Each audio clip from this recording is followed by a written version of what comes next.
Assalamu alaikum wa rahmatullahi wa barakatuh. Alhamdulillah wassalatu wassalamu ala rasulillah. Leo katika ukumbusho wetu tukiwa katika Ramadhani ya 10, wengine wakiwa katika Ramadhani ya 11. Ukumbusho wangu utatokana na mmoja katika wanachuoni wakubwa, watu wa hikma. Yeye mwanachuoni huyo amewahi kusema maneno yafuatayo. Anasema, arba'atun iyaka an tatrukaha fi hayatika, mambo manne chunga sana, tahadhari sana, usiyawache katika maisha yako. Jambo la kwanza, la tatruki shukra fatuhrama ziyada, usiache kushukuru ikawa ndio sababu ya wewe kunyimwa ziada. Wala tatruk dhikra Allahi fatuhrama dhikruhu laka, na wala usiache kumtaja Mwenyezi Mungu, kumdhukuru Allah subhanahu wa ta'ala, ikawa ndio sababu ya yeye Mwenyezi Mungu kuacha kukutaja wewe.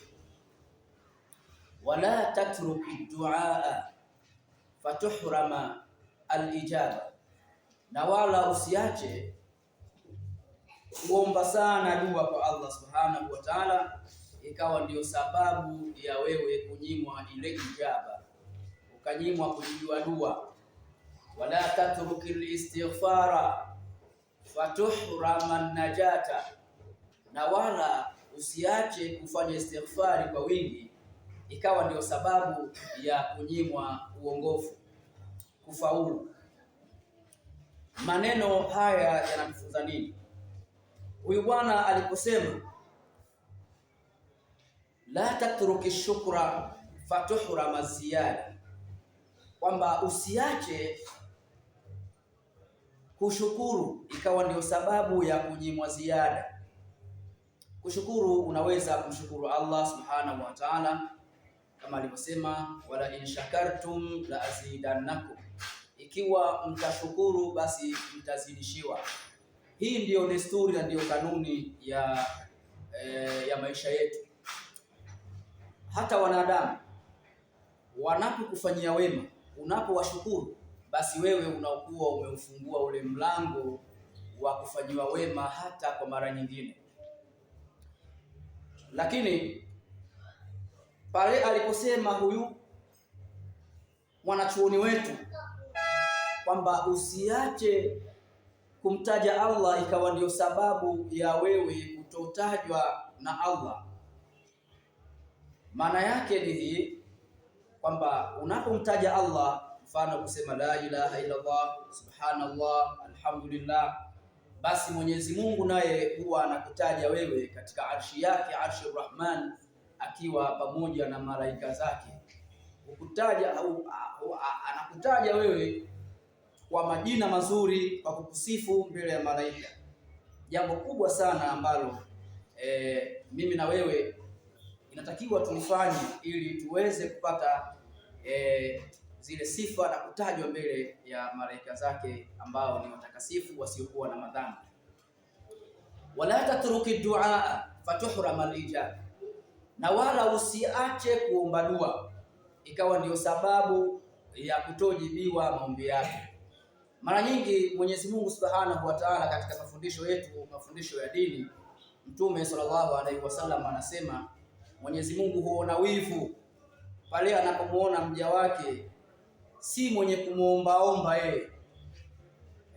Kwa hivyo unapokuwa unamuomba sana Allah Subhanahu wa Ta'ala, Allah anapenda, lakini pia Allah anaona kabisa kwamba wewe ni mnyenyekevu, hauna makimbilio ya aina yoyote isipokuwa kwake yeye Allah peke yake, kwa maana unaonesha ile nidhamu ya kumtawakalia yeye, kumtegemea yeye Allah Subhanahu wa Ta'ala.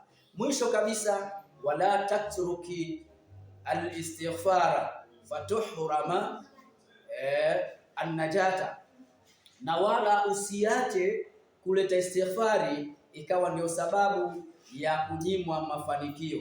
Mafanikio vipi? Hebu tuangalie katika wale waliotangulia hata kwa Nabii Nuhu, wale watu wake walipomkasirisha Mwenyezi Mungu Subhanahu wa Ta'ala, jambo kubwa aliwaambia walete istighfar. Faqultu astaghfiru rabbakum innahu kana ghaffara. Nabii Nuhu anaeleza kwamba nikawaambia, faqultu astaghfiru rabbakum, mtakeni msamaha Mola wenu mlezi, innahu kana ghaffara, hakika yeye ni mwingi wa kusamehe Allah Subhanahu wa Ta'ala. Kwa maana ukifanya hivyo, yursilis samaa alaikum bidarara wa yumdidukum, yani Mwenyezi Mungu Subhanahu wa Ta'ala mtakapofanya istighfar, basi tayari mnakuwa mmefungua ule mlango wa mafanikio. Mwenyezi Mungu Subhanahu wa Ta'ala ndani ya istighfari ameweka siri kubwa, siri ambayo watu wengi hatuifahamu. Unapomuomba Mwenyezi Mungu msamaha, ndani yake umeleta toba, maana yake unajutia kwa yale makosa uliyoyafanya kwa makusudi au kwa bahati mbaya. Basi Mwenyezi Mungu kwa unyenyekevu huo, basi Mwenyezi Mungu huteremsha zile baraka na kheri kupitia ile istighfari yako uliyoifanya. Faqultu astaghfiru rabbakum innahu kana ghaffara. Mkifanya hivyo, basi Mwenyezi Mungu kupitia Nabii Nuhu akawa anawaambia wale watu wake kwamba Mwenyezi Mungu atakuleteeni mvua nyingi, mvua yenye baraka, mvua ambayo si yenye gharika, si yenye kuangamiza, kwa sababu ya istighfari tu. Sasa ndugu yangu, wewe nakuhusia pamoja na mimi kujihusia mwenyewe, tuzidishe sana istighfar, kwani ndani ya istighfari kuna sirrun adhimu, kuna siri kubwa. Mimi na wewe tukithirishe sana, usikae bila kuleta istighfar ndani ya mwezi huu, kwani ndiyo mafundisho ya Mtume Muhammad sallallahu alaihi wasallam katika hadithi yake, kwa mafundisho ya wanachuoni wetu katika hadithi iliyokuwa sahihi kabisa. Mtume sallallahu alaihi wasallam amehimiza ndani ya mwezi huu wa Ramadhani watu kushuhudia ashhadu an la ilaha illa Allah, nastaghfirullah, nas'aluka aljannata ilahi wa na'udhu bika minan nar. Mambo manne yametajwa katika hadithi hii, tutakuja kueleza katika kipindi chetu kingine inshallah. Wabillahi tawfiq, wassalamu alaikum wa rahmatullahi wa barakatuh.